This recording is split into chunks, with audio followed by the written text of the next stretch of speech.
बच्चों आज आपण वाक्यप्रचार पाहणार आहोत. वाक्यप्रचार याने मुहावरे. तर वाक्यप्रचाराचा प्रश्न जो आहे तो आपल्याला परीक्षेमध्ये 4 मार्कांसाठी येत असतो. त्या 4 मार्कांमध्ये 3 वाक्यप्रचार दिलेले असतात आणि 3 वाक्यप्रचारापैकी कोणत्याही 2 वाक्यप्रचारांचा आपल्याला अर्थ सांगून वाक्यात उपयोग हा करायचा असतो. तर 1 मार्क आपल्याला अर्थ सांगायला असतो आणि 1 मार्क हा आपल्याला वाक्य बनवण्यासाठी असतो.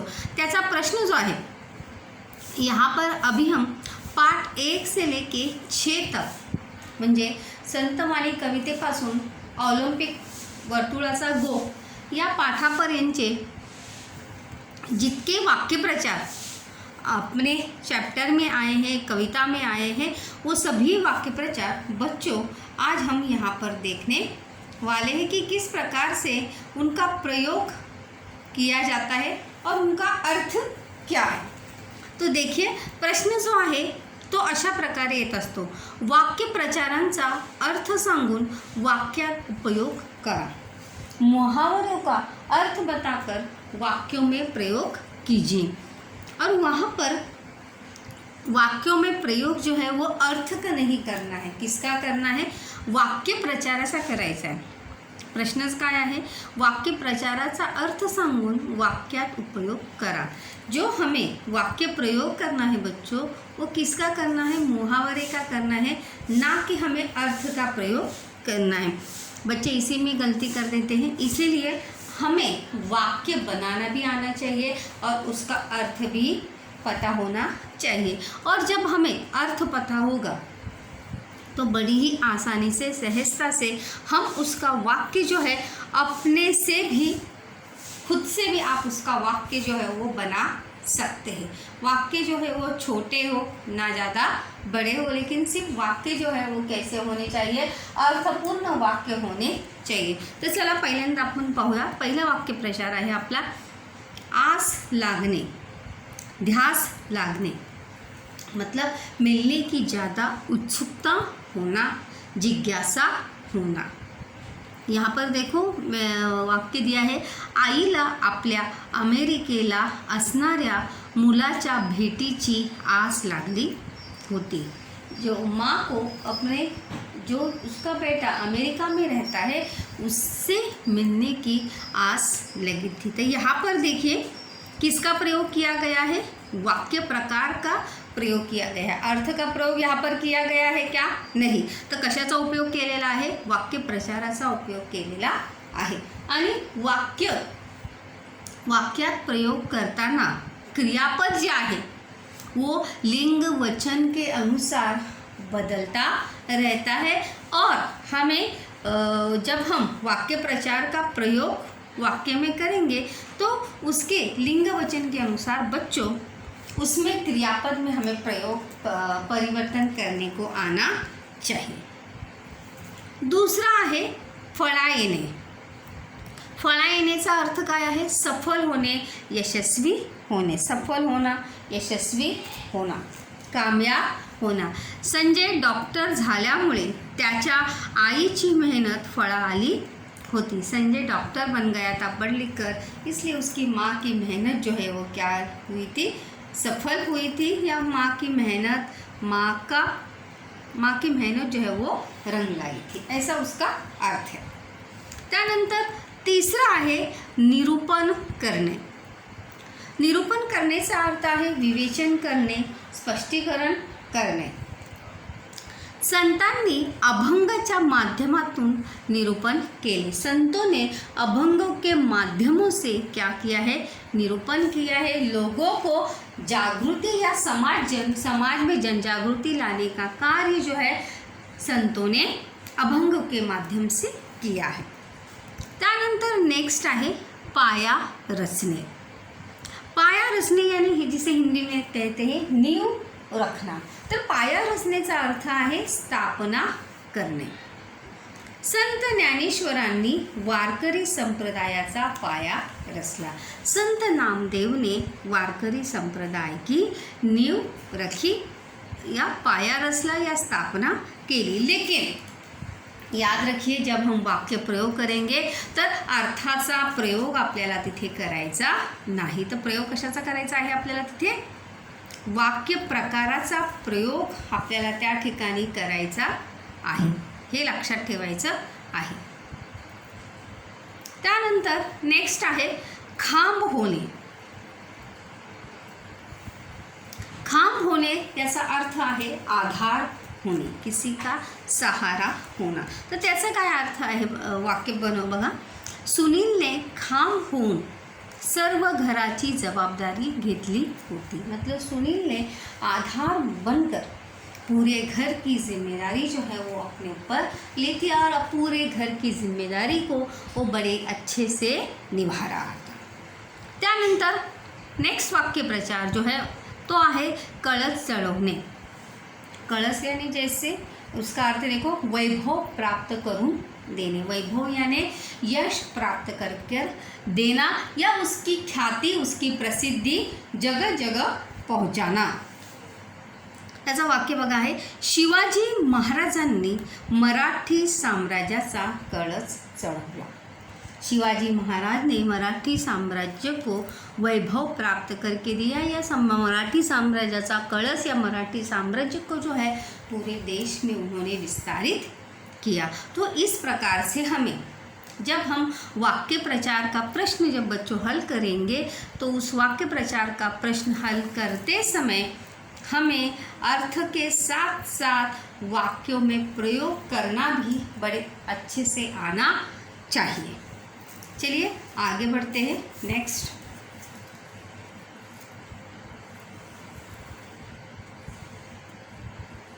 नेक्स्ट आहे आस्वाद घेणे. आस्वाद घेण्याचा वाक्य अर्थ आहे गोडी चाखणे, स्वाद लेना. आस्वाद घेने का अर्थ क्या है? स्वाद लेना किसी भी चीज़ का या वस्तू का. वाक्य बघा काय आहे. प्रेक्षक गाण्याच्या कार्यक्रमाचा आस्वाद घेत होते. प्रेक्षक या श्रोता लोग जो है वो गाने का कार्यक्रम जो है बड़े ही चाव से देख रहे थे. उस गाने के कार्यक्रम का आनंद उठा रहे थे. दुसरा पण होऊ शकतो की सर्वांनी सरिताने बनवलेल्या जेवणाचा आस्वाद घेतला. त्यानंतर ज्यावेळी आपण वाक्यप्रचार या मुहावरा जब हम वाक्य में फ्रेम करेंगे तो उसके नीचे ऐसा अंडरलाइन आपको ज़रूर करना है, क्योंकि अंडरलाइन करने से हमें पता चलता है कि हमने ये वाक्य प्रचार जो है कहाँ पर उसको फ्रेम किया है. और अंडरलाइन करने की वजह से वो वाक्य प्रचार जो है या मुहावरा जो है वो क्या होता है? हाईलाइट्स होता है. तो उसे अंडरलाइन ज़रूर करना है. त्यानंतर नेक्स्ट आहे नाव खराब करणे. नाम खराब करना यानी जैसे हम कहते हैं ना कि बदनामी करना, हमारा नाम खराब किया, उस प्रकार से नाव खराब करणे त्याचा अर्थ आहे बदनामी करणे या बदनामी होने. यहाँ पर होने सुद्धा क्रियापद यहाँ पर हो सकता है. बदनामी करणे किंवा होणे. संजयच्या वागण्यामुळे घराचे नाव खराब झाले होते. संजय के बर्ताव के कारण घर का नाम या घर की इज्जत जो है वो क्या हुई थी? नीलाम हुई थी. या घराचं नाव जे आहे ते काय झालं होतं? खानदान का नाम जो है वो क्या हुआ था? खराब हुआ था. आप अपने मन से भी वाक्य बना सकते हैं और ज़रूर बनाने का प्रयास करना चाहिए, क्योंकि जब और वाक्य देखो जब आप वाक्य बनाएंगे तो वाक्य छोटा ही बनाइए, ज़्यादा बड़ा नहीं, क्योंकि जितना हम छोटा वाक्य बनाएंगे उतना वाक्य जो है वो अच्छा बनेगा और वाक्य जो है वो क्या होगा? सही होगा. इसलिए यहाँ पर अगर आप देखेंगे तो मैंने बहुत ही हर बार ये ध्यान दिया है कि वाक्य कैसे हो, छोटे छोटे वाक्य हो, वाक्य जो है वो ज़्यादा बड़े ना. त्यानंतर नेक्स्ट वाक्य प्रचार आहे इशारा करणे. इशारा करण्याचा अर्थ आहे खून करणे. खून देखो दो शब्द है, खून न बाण का खून याचं मतलब चिन्ह करना, इशारा देना, बताना. पोलिसाने गाडीवाल्याला थांबण्याचा इशारा किया. पुलिस ने गाड़ी वाले को रोकने का इशारा किया कि रुक जाइए। त्यानंतर धीर सुटणे, अपना साहस खो देना, उसी का अर्थ देखो अभी यहाँ पर है आत्मविश्वास गंवाने, खुद के ऊपर का विश्वास जो है वो खो देना, स्वतःवरचा विश्वास जो आहे तो गमावून बसणे की मैं कुछ कर सकता हूँ। त्याचं वाक्य बघा, क्रिकेटच्या सामन्यात आपल्या संघाला हारताना पाहून रमेशचा धीर सुटला। क्रिकेट के मैच में अपनी टीम को, संघ यानी टीम, सामना यानी मैच, अपन क्रिकेट के मैच में अपनी टीम को हारते हुए देखकर रमेश का आत्मविश्वास जो है वो डगमगा गया या त्याचा धीर सुटला।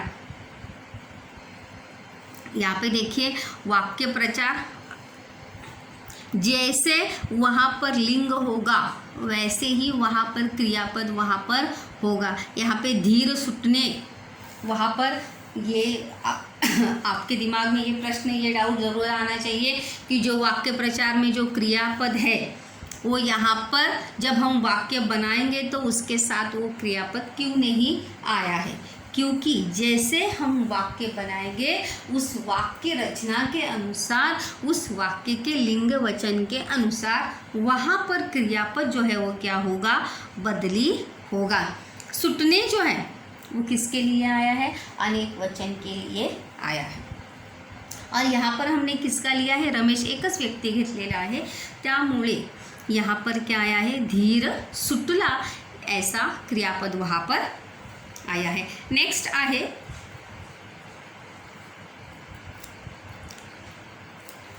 मनात चलबिचल होने, मन में चलबिचल होना, उसका अर्थ है मन अस्वस्थ होने, मन बेचैन होना, ये भी यहाँ पर एक अर्थ हो सकता है, बेचैन होने। बघा, हजारों प्रेक्षकांसमोर गाताना सरिताच्या मनात चलबिचल चालू होते। हजारों प्रेक्षकों के सामने गाते समय सरिता का मन जो है वो चलबिचल हुआ था, उसका मन अस्वस्थ हुआ था, वो मन ही मन क्या हुई थी, थोड़ी सी डर गई थी।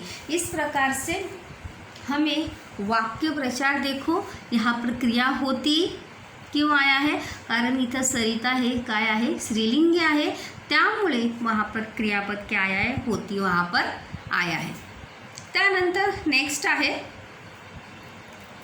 सावरून धरणे। सावरून धरणे का अर्थ आहे आधार देणे। त्याचं वाक्य आहे, संकटाच्या काळात श्यामरावांनी पूर्ण कुटुंबाला सावरून घेतले। संकट के समय में श्यामराव ने पूरे परिवार को क्या दिया था, आधार दिया था, किंवा पूर्ण कुटुंबाला सावरून घेतले होते, उन पूरे परिवार को क्या दिया था, आधार दिया था। त्यानंतर दगा देणे, उसका अर्थ है धोखा देणे, धोका देना। सर्जेरावांनी श्यामरावांना धंद्यामध्ये यानी व्यवसाय बिजनेस में धंद्यामध्ये दगा दिला। सर्जेराव ने श्यामराव को व्यवसाय में बिजनेस में क्या दिया, धोखा दिया। तो यहाँ पर अगर आप देखेंगे तो हर वाक्य जो है मैंने बच्चों एकदम स्मॉल बनाया है, ताकि वाक्य पढ़ते समय, लिखते समय हमारी गलतियाँ जो है वो ज़्यादा ना हो। इसलिए आपको भी ध्यान रखना है की जब आप खुद का वाक्य बनाएंगे ते वाक्यसुद्धा छोटं असलं पाहिजे। आप अपने से भी वाक्य बना सकते हैं या ये वाक्य भी आप याद करिए। त्यानंतर आहे नवल वाटणे, आश्चर्य वाटणे, चौक जाना, अचंबित होना। शिरीषचे तबला वादन पाहून प्रेक्षकांना नवल वाटले। शिरीष का तबला वादन देखकर प्रेक्षक क्या हो गए, चौक गए, किंवा प्रेक्षकांना नवल वाटले।